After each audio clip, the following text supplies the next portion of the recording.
تکلیف پر صبر کرنا ہی اصل روحانی طاقت ہے، کیونکہ صبر وہ چابی ہے جو مایوسی کے دروازے کھول دیتی ہے۔ خدا پر توکل: جب آپ اپنی زندگی کی بھاگ دوڑ اللہ کے سپرد کر دیتے ہیں تو آپ کو وہ سکون ملتا ہے جو دنیا کی کسی کامیابی میں نہیں۔ جس نے اپنے رب کو پہچان لیا، اس نے خود کو پہچان لیا، اور جس نے خود کو پہچان لیا، اس نے دنیا کی حقیقت پا لی۔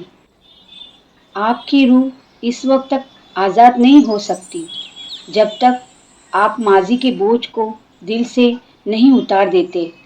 معاف کر دے اور آگے بڑھیے۔ اگر آپ کی نیت صاف ہو تو راستے خود بخود ہموار ہو جاتے ہیں۔ خاموشی اکثر سب سے بہتر جواب ہوتا ہے۔